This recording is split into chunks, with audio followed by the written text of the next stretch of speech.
नामित प्रत्याशी के रूप में श्रीमती बंतो कटारिया जी ने आज यहाँ अम्बाला के डिप्टी कमिश्नर ऑफिस में नामांकन दाखिल किया है। माननीय मुख्यमंत्री जी,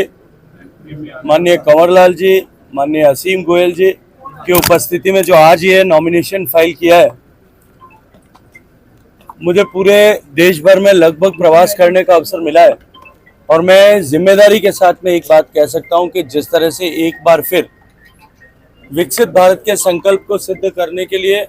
माननीय मोदी जी के नेतृत्व में तीसरी बार भारत में एनडीए की सरकार बने, भारतीय जनता पार्टी के नेतृत्व में सरकार बने, जनता ने उसको लेकर के मानस बनाया है और निश्चित ही भारतीय जनता पार्टी जिस लक्ष्य को लेकर के चली है उस लक्ष्य को हम प्राप्त करेंगे। हरियाणा के परिप्रेक्ष्य में मैं जिम्मेदारी के साथ मैं कह सकता हूं कि हम 10 विधानसभाओं में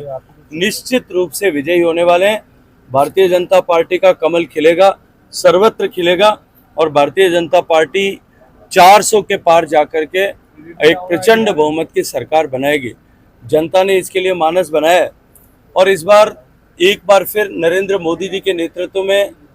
इस चुनाव में भी केवल और केवल विकास ही एकमात्र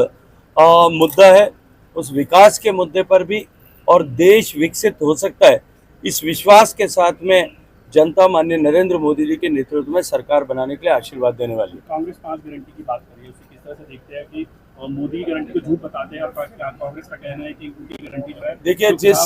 जिस पार्टी के 55 साल तक सत्ता में रहते हुए भी एक भी गारंटी पूरी नहीं हो पाई, जिस पार्टी के 55 साल तक सत्ता में रहते हुए भी देश के 62% लोगों को सामान्य शौचालय की सुविधा न मिल सके, हजारों गांवों को इलेक्ट्रिसिटी न मिल सके, करोड़ों लोगों के घर तक बिजली न पहुंच सके, 45 करोड़ लोगों तक बैंक का खाता नहीं पहुंच सका, देश के 10 करोड़ से ज़्यादा परिवारों तक गैस का चूल्हा नहीं पहुंच सका,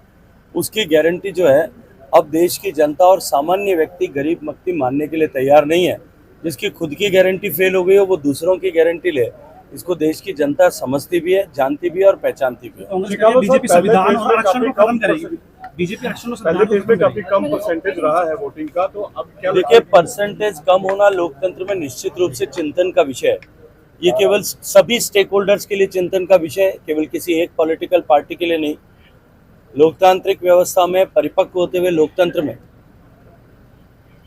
मतदान के प्रति रुझान बढ़े, इसके लिए सभी स्टेक होल्डर्स को, सारी पॉलिटिकल पार्टीज को, इलेक्शन कमीशन को और साथ ही साथ में चुनाव को आयोजन करने वाले सभी संस्थाओं को, रिटर्निंग ऑफिसर सहित सभी को इस विषय को संज्ञान में लेकर के इस विषय पर ध्यान देना चाहिए, ध्यान देना आवश्यक है और निश्चित रूप से हम सबको इसके लिए जन जागरण के लिए काम करना चाहिए। मैं मीडिया के मित्रों से भी कहूँगा कि आप सब लोगों को भी इस लोकतंत्र के पर्व में अधिकतम लोगों की भागीदारी हो, इसको लेकर के अपनी भी सकारात्मक भूमिका का निर्वहन करना चाहिए। सर, किसानों को कहना है कि अगर गांव में आओगे तो घेराव करेंगे। चलिए, धन्यवाद बहुत सारा।